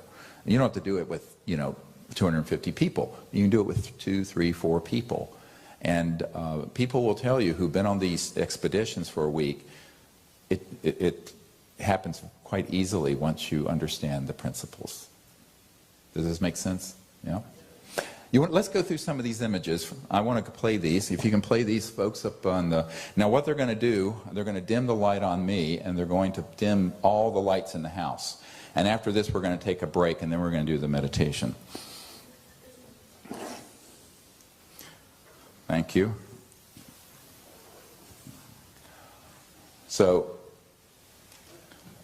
This is this being I spoke to. This is Bijou, was his name. He's got a yarmulke. You can pause it here for a minute. Looks like a yarmulke. It's actually a teleportation device. It was photographed over the desert. He's not fully materialized. He looks like night vision glasses here and a concave, like Worf on Star Trek, forehead. It's kind of indented. But look at the size of the cranium from here to here. It's about 4 times or 3 times ours from here to the top of our heads. And when I was communicating with him through these detectors, I said, is your IQ around 450? And it went beep, beep, very bright. This is his nose is hitting the light. It was the cone of light. The orb was in this direction. You'll see that in a minute. And this is his mouth, his chest. This is his left hand. His right one is on his and this is one leg and another. And the chairs that we were sitting in were right here, and he was just behind them. We think he was around 4.5 feet tall. This is the most important photograph ever taken in the history of the UFO subject. Why? Because it's not of the machine they're traveling in. It's of an ambassador that's non-human who came to us and greeted us at Joshua Tree. Beautiful. Next. And when we were in Florida a few years ago, these are just samples of the things that happen on every trip. There was this being, and this is sand. It looks like a halo. This is a sort of trans-dimensional energy field. 2 eyes here, a head, sort of a torso, very kind of abstract. But it was a light being that appeared, and we were on the beach, and I saw this shimmering, and I asked the camera person, 'cause I'm 10 thumbs with a camera. You don't want to give me a camera. I'm pathetic. Give me a chest tube or a defibrillator, but not a camera. That's terrible, but true. So this is what appeared right there in front of us on the sand. This is the sand. These are not photoshopped. This is what they actually look like. Beautiful. Next. And I want to mention this, because in the early days, we went to England every year with Colin Andrews, God bless him, and we went into these contact mode, and our logo of the CSETI are 3 circles connected by a line. And this shape was being visualized by us and sent up to the ETs, and we asked them to make this form. Well, of course, if you put it in 3 dimensions, it's a tetrahedron. If you put it into 2 of them together, half merged, you get a Merkaba, which is part of the very advanced technique I teach and have been teaching for a long time. So that's how that happened, though. Now, a member of our team, you can do this at home, we were doing in Texas, and he felt I should stop, and this appeared. Ron Russell's a very famous space artist, and this object appeared very odd, and it appeared materialized and then dematerialized broad daylight. Interestingly, when I was doing a briefing for the French, and the French President Sarkozy's guys who did his briefings on UFOs came to Washington, they faxed me a drawing of exactly this object drawn by someone who had an encounter in 1960s in France. Now this, of course, you probably have all seen, but it's worth noting to have me narrate it. I mentioned this, we were on the beach, and all these objects start appearing, and we suddenly have one and then another and then another. And this is, of course, the one where you hear the guy, holy damn hot shit. Now, what's interesting is that back in those days, I didn't have this laser. I had a big kind of like spotlight thing we used, and I was making a triangle in the sky, and they moved and made a perfect triangle in response. Meanwhile, around us, we had the electronic devices going off, and these short, luminous, not materialized beings moving in the parking lot, which unnerved some ladies who were there, who hopped in their pickup truck and drove back to Pensacola. And by the way, this event was on the front page of the newspaper in Pensacola the next day, because it was seen by a wide area. Each of these craft were 30, 40 feet across, and were kind of blue, but this was an old Hi-8 camera. We have better cameras now, but this is what we had at the time. And it went on for about 20 or 25 minutes. Very close. These are not far away at all. So, and it just had gotten dark. It was in March. And what I say to people is that this was a group of folks who had never done this before, who went out. It was just sort of a 1-2 day event, and this happened. Of course, from this event, because it found its way into the media, it kind of, the intelligence community subsequently found me. So up until this point, I was not off the radar scope, but not so on it. This is a member of our team in Santa Fe. She felt the presence, didn't see it, aimed the camera, and this metallic seamless object moving probably about they're estimated about 500 miles an hour. We had it analyzed for some people at NASA. And it's just partially in this dimension. You can see it's almost ghost-like, but it's a seamless disk with a bit of a dome on it, moving across the sky. This was daytime, very close, but not a very large craft. I think it was a short-range reconnaissance craft.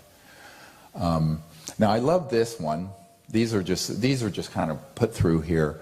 We're in a cave meditating before the Disclosure Project event.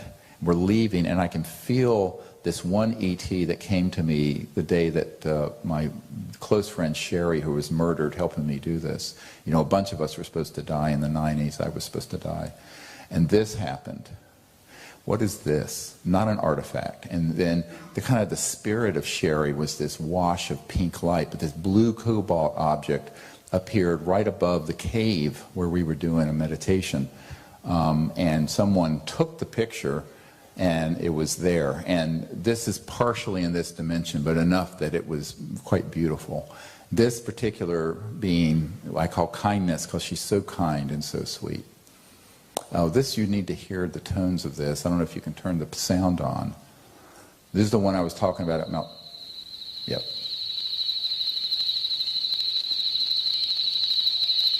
And this sound came all the way through the group. It sounded a lot more crystalline than what you're hearing on this tape.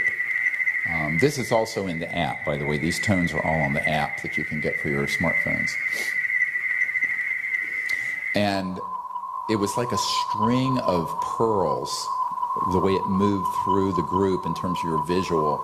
But with the naked eye, nothing was seen, but everyone heard this. And we were up in the National Forest there at Mount Shasta. Now this is just a sample of sort of a phenomenon that happens. This is me with my lightsaber. But and objects just appear that will then signal to us. And they're quite large, actually. And they will do it over and over again over the course of a night. So we call these cosmic light bulbs, where they're flash bulbs, where they just sort of appear and light up, sometimes bright enough to light up the whole ground around where we're in our circle, and then they dematerialize again. But they're still there. I always tell people that happens, but they're still present in a trans-dimensional way just beyond the crossing point of the speed of light. Stranger still are the ones that appear in the trees or near us in the circle, like these. Boom. Now these are not artifacts. And so this is a night vision monocular, so you can't see the color. Frequently these will be beautiful ruby red or cobalt blue objects. And in fact, Emily and I were there when this one happened, right in the tree. Lights up the side of the tree, and another one. It looks like a localized piece of lightning in front of the tree, but it isn't. So this is what you need to be aware of. Now, what's behind that light? We'll talk about that. Because if you were to go into the dimension that this is emerging from, it might be a massive ET craft that's 1,000 feet across. But all you're picking up in this dimension is its emergence into this dimension. This, you can see it actually rotate up.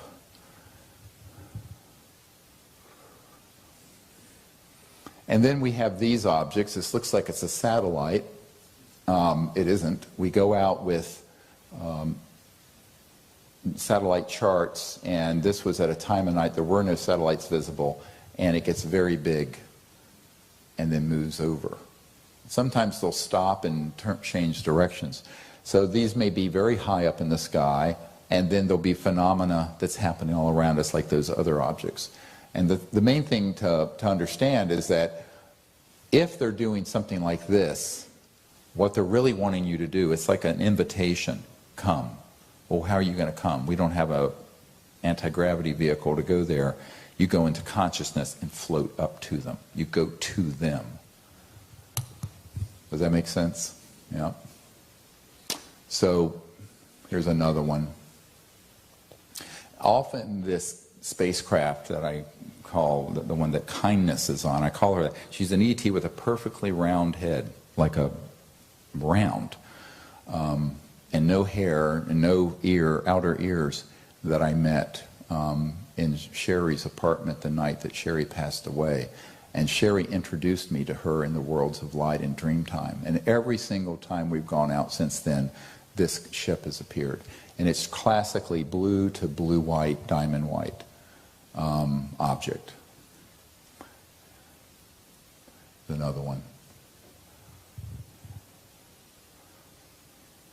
So when you go out, you want to go out with a satellite chart. There are apps for this, or you can print them off from heavensabove.com.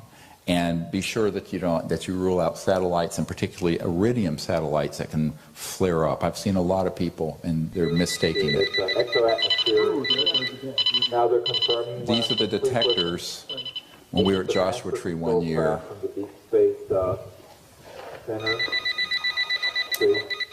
That is a radar detector. And this is the Orion. This is Sirius and Orion. And objects just were coming on and off everywhere. And we're in the middle of a desert with nothing that would make these detectors go off, except it's an anomalous electromagnetic signal. And this went for about 25 minutes. The first time. The second time it lasted for 2 hours. And the last chapter of my last book is my attempt to translate all these signals into what they were conveying. It's called Extraterrestrial Contact, Countdown to Transformation. That's the name. As soon as we arrived in a circle here, this would happen. Yeah, you did. So just in a few minutes, we have all these objects lighting up like orbs around us in the sky while these detectors are going. Another frequency? Yeah. EM? It, Thanks, yes. see, the one under my chair There's a beam right here. speaks loudly and There's a softly. beam right here. Okay, so we can go to the next.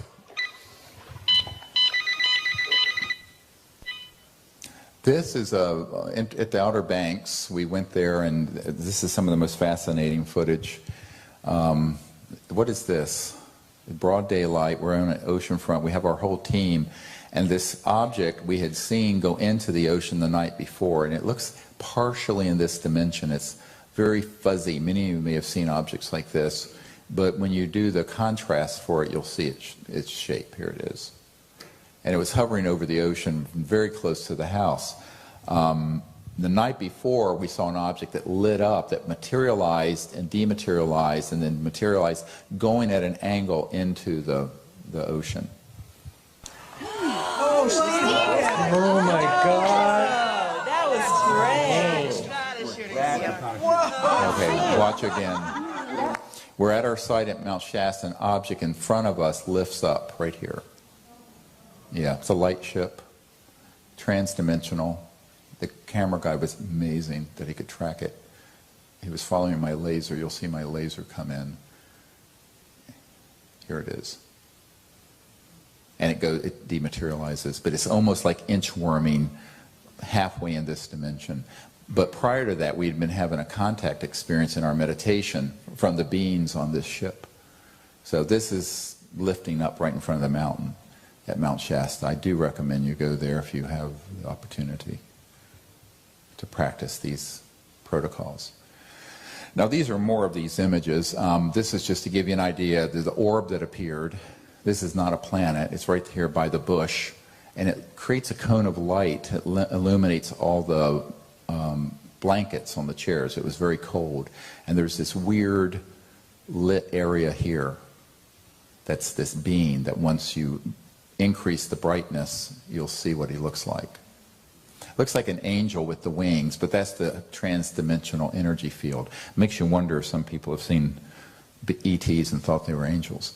But this is the head, the chest, one leg, the other one kicked behind in his hand.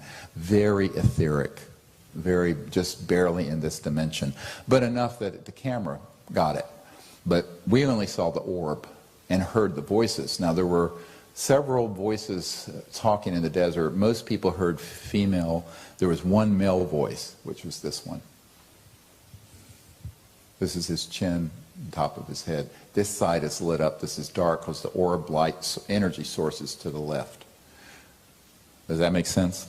So these are around us all the time when we're doing the CE5 ambassador programs.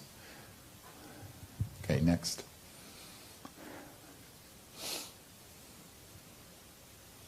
Next. Yeah, there we go. So this is just this part of it cut out so you can see. And he's just hovering above the chairs here. Yeah. And this is more of another contrast to kind of clarify it. So when you see these beings moving around you, it's not always in 3D. Now they have been in 3D. It has happened that they have completely come into 3D and then dematerialized within seconds, where they actually, you can hear their foot's moving, steps moving around us. Some people don't like that. They get a little unnerved. I love it. But it's a learning and desensitization process too, to have closer and closer and closer encounters so that you're comfortable. This happened on the beach. Look at this. This is a still photograph. We actually saw this. This has happened more than once, where there's an ET energy field that comes in, wraps around this Peruvian doctor, and goes in. I call it the cosmic spermatozoa. It almost looks like a... But she's having a kundalini and cosmic consciousness experience while I'm guiding the meditation. And this comes into the group and wraps around her. Yeah.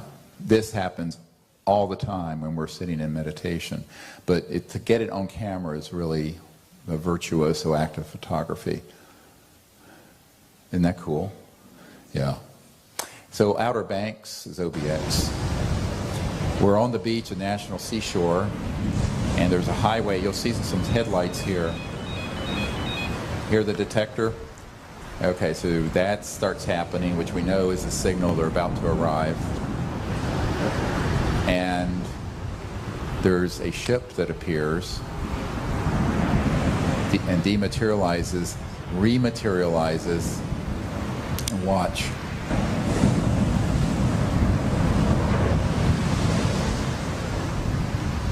Boom, beep, beep. It was huge. It lit up the ocean. It was orange, golden light, massive, and then it's gone. This is not a satellite. Watch, and now here's, yeah. The people have asked me, how many of these have you seen? I said several thousand. This is not a rare occurrence, but this is beautiful that we were able to photograph this. Watch, nothing there. So it came into this dimension, the signaling with the electronics, it lit up the ocean. Now watch this one. This is awesome. It keeps happening. And now watch what's going to happen the next one. Look at the angle it turns.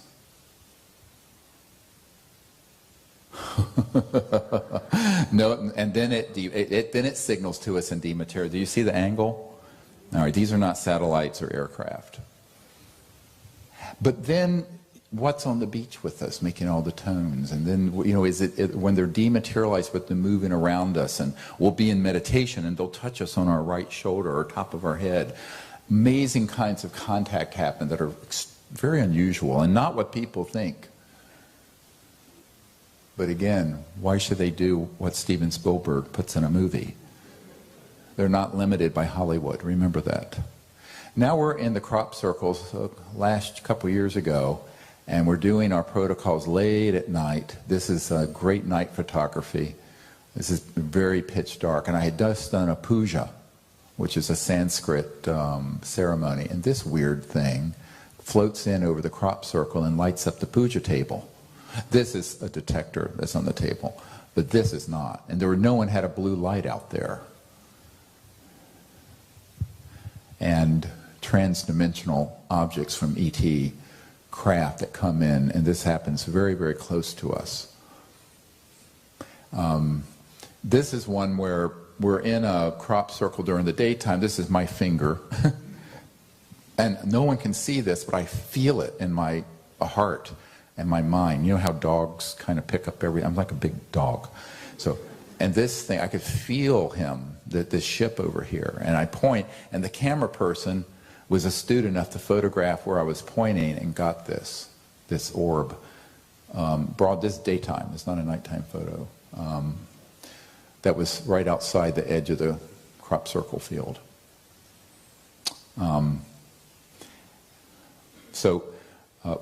If you were to pull that into full 3D, it would be a very large craft.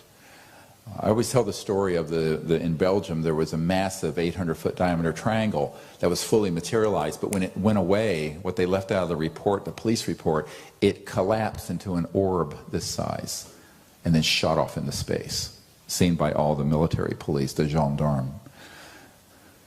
Those things are left out. Now here we're up on Woodborough Hill, and this comes in.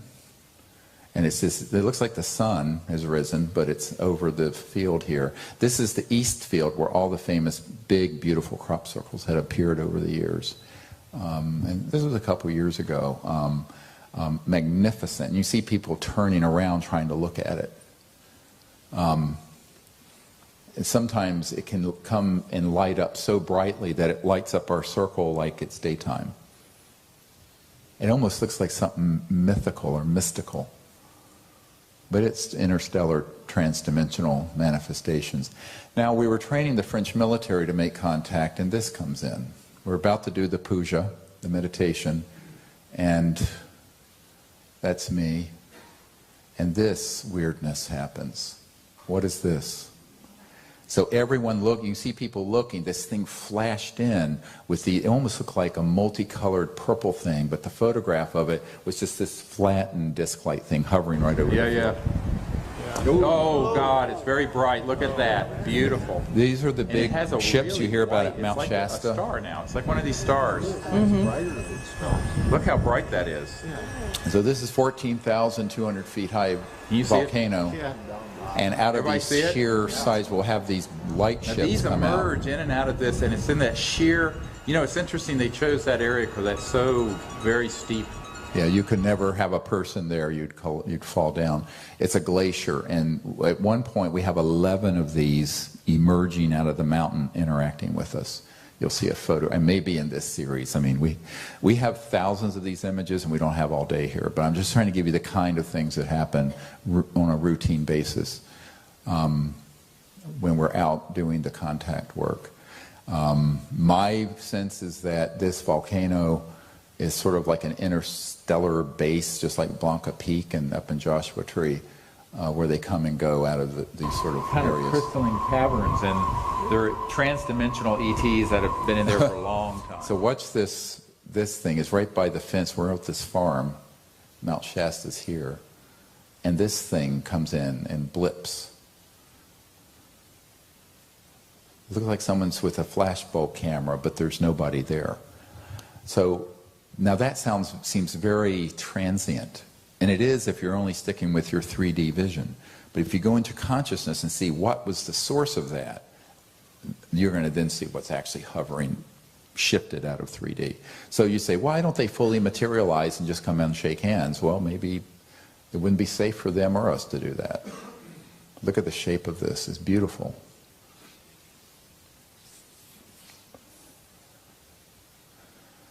No, we're just putting in sort of an assortment of things in these so that you get a sense. So this happened on the coast of Florida a couple years ago. We were out there, and an object, these are visible with the naked eye. There are a bunch of them. They look like our CSETI triangle again. It's this motif that keeps continuing. And over the course of about an hour, there were 300 of these seen. And so we were sitting in circle, and it just kept going and going and going. It was like something in a children's movie for, you know, something celestial, but beautiful place on Marco Island. Okay, let's go to the next series. You can go to the next one. Here you go. So this is really cool. I have some land in Colorado, and this shot up right in front of our group from the land. You can see the trail of it. Zzz, boom, light ship. You see it? Yeah. Nobody was shooting off fireworks. And look at the stars, very clear. Fantastic image. Now, it's not fully 3D, but it's enough in this dimension you can get the sense of it. It had been in the field with us and was launching off, leaving. Then I went out there, and there's a tree where we put Sherry's ashes, and it was right after sunset, or right around there. And I said, there's a golden object shimmering in the field. And he took a picture, and here was the golden, kind of a golden ship that was partially in this dimension and partially not.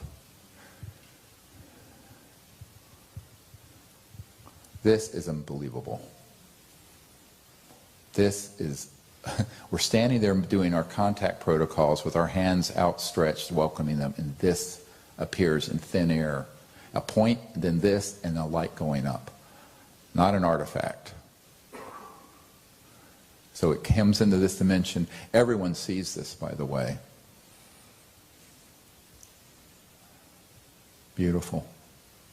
From another dimension and another star system. And when they vanish, they're inviting you to go into their dimension in consciousness and thought. If that makes sense. Okay, well, thank you. That became the CIA through Operation Paperclip, brought those folks into our intelligence community and into our early aerospace program, and created a whole parallel secret space program that did not involve rockets. So, you know, I always tell people, if you're a rocket scientist, your knowledge is pretty much locked to 1940s. Everything that has been developed since then has been classified.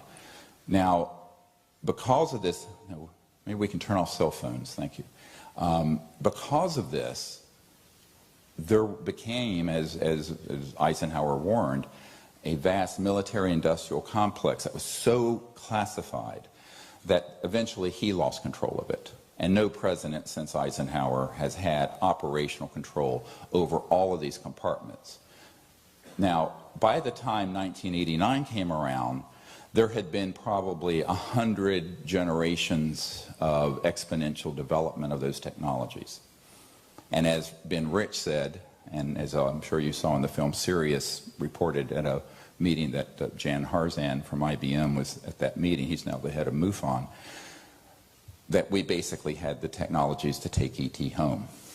And that the way that communication happened is that it's like ESP, and every point in space and time is connected to every other point, which is, of course, what we've been saying for a long time. But the technologies that exist in these classified programs begin to be attached to an agenda to deceive people.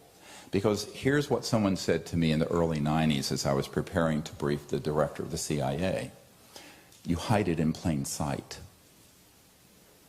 You hide everything in plain sight. It's all there. But you put a spin on it so that people are deceived. So it's either ridiculous or it's made to look kooky to keep it out of the mainstream media or academic circles, or it's something very frightening, so people don't want to approach it. They're terrified.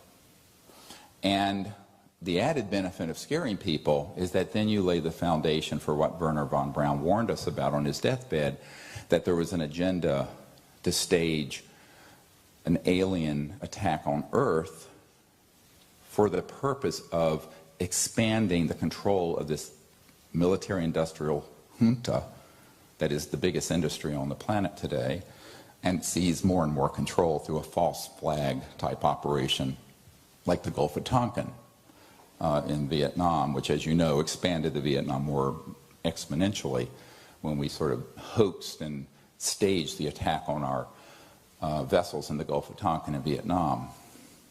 But this would be on a cosmic level.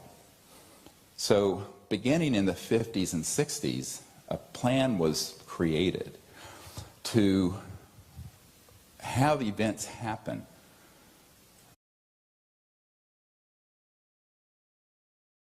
Since 1995, over 26,000 international students from all walks of life joined the British investigators' training courses in anomalous phenomena, the only courses of their kind, constructed by the world's leading academics and brilliant minds within ufology, paranormal and supernatural, parapsychological study, anomalous phenomena, science, hypnotherapy, spiritualism, astrology, astronomy, cryptozoology, and many other areas.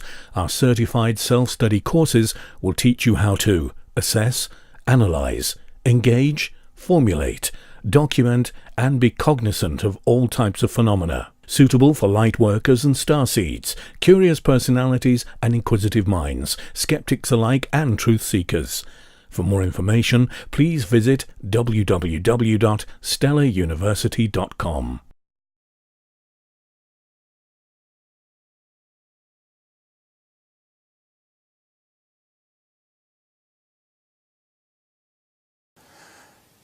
Then, in October of 1973, I'm dating myself, I know, I was 18, I was up in the mountains of North Carolina, and I was sitting up by a fire tower up on Rich's Mountain at about 5,000 and some feet up in the Blue Ridge, and I was in deep meditation, and suddenly, after the meditation, I realized I wasn't alone. And there was I thought it was a deer that had beautiful almond-shaped eyes that was standing on its legs. I was an 18-year-old kid. I didn't know what this was. But it was an extraterrestrial life form. It touched me on my right shoulder, and all of my hair stood on end. Sort of like, and that's when I had a lot of hair. And it was this beautiful experience. And with that, I sort of like shifted out of space-time with this being in space with them. And it was in space. It was beautiful. And so began the experience of me using consciousness to make contact with these interstellar beings. And I began to experiment with it. So here I am, I'm an 18-year-old college student, and I'm experimenting with this, and every night that I do it, the National Park Service rangers and people are reporting UFOs being seen all over the area, and this big wave of UFOs start. And I realized that this really works, that you can go into quiet mind, remote view these civilizations wherever they are, using consciousness to see, set up a vector, like a landing vector if you're flying into LAX, that we do electronically, but you do this with thought, show them where we are, and ask them if they're able to come and interact with us. Now, they're not puppets on a string, but more often than not, something will happen. And so I didn't know what to do with this. I'm 18 years old, and I go, well, this is all very interesting, but kind of strange. And then I go on doing other things. And in 1990, I was basically visited and asked to start this entire effort, the CE5, Close Encounters of the Fifth Kind initiative. And the reason for it was that I later learned that there were a group of world leaders in November of 1989, including Papa Bush and Perez de Cuellar and a whole bunch of people who wanted to end the secrecy on this subject, but not in a way that was very conscious. And as an sort of result of this, and then the aftermath of it, something happened that shut that down. And when I had the meeting some years ago with Prince Hans-Adam von Liechtenstein, who's the Crown Prince of Liechtenstein, prior to a meeting with him, he had sent me a letter and said, Dr. Greer, you won't be able to do disclosure or contact, but not for reasons you think. I said, what? But I don't want to talk about it. I talked to him on the phone at his castle. But he says, well, I'm going to come to New York, let's meet. So we met. And what I discovered was that he and the other people who had been planning this in 1989, now remember this is over 25 years ago, didn't know that within the unacknowledged special access projects, which are the super secret projects that deal with this subject, not just in the US, but in Great Britain, Australia, all over. There's representation in every country, China, Russia. It's sort of its own transnational entity that kind of runs sub rosa and beneath the radar of normal governments. That there was a compartmented operation that had been practicing and had perfected the stagecraft of hoaxing contact. Now this is the part of the story that people do not like for me to tell, but you need to know it, and it's controversial, but it's essential if you're going to become someone who has clarity on this subject. Beginning in the late 40s and 50s, experiments began with electronic systems that led to the ability to alter awareness, but also to create life forms that look like aliens but are not. These are called program life forms. And by 1954, October, we had perfected electromagnetogravitics. What am I talking about? High voltage systems with certain resonant fields and certain specialized materials that allow for us to have lift. A UFO, man-made. So man-made UFOs, which began to be experimented with Werner von Braun and others for Adolf Hitler in the 40s, the OSS controlled events that would convince people that they were having experiences from ETs that were actually being done through what's called stagecraft from people. Now, Pérez de Cuellar didn't know this, the UN Secretary General, nor at that time did Papa Bush, the elder, not W, who was President of the United States in 1989, or Prince Hans Anna von Liechtenstein. But so what happened, and many of you may have heard of this through some of the work and research Bud Hopkins did, was that Pérez de Cuellar was abducted out of his limousine at 3 in the morning out of Midtown Manhattan. Of course, and he was told by the, quote, aliens to stop the disclosure effort, and that if he didn't, every world leader involved, including the President of the United States, would be abducted. And this blew up, I'm quoting from the Prince, like an atomic bomb in the Bush White House. The whole thing was shut down. Everything was shut down. So Gorbachev was involved, Papa Bush was involved, Pérez de Cuellar was involved, and Prince Hans Anna von Liechtenstein. Now, I asked the Prince how he knew about this event that happened to Pérez de Cuellar. He says, because I'm very good friends with him and I was involved in this operation and knew about it when it happened. So that's the true story. Now, what Prince didn't know is that it was staged. It was what's called stagecraft.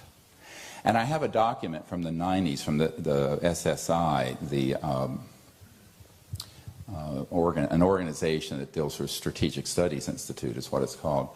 And it talks about staging and hoaxing UFO events and abductions, it says the word, and mutilations for the purpose of scaring people so that it would create the psychological foundation for conflict in the future between Earth, humans, and these other civilizations.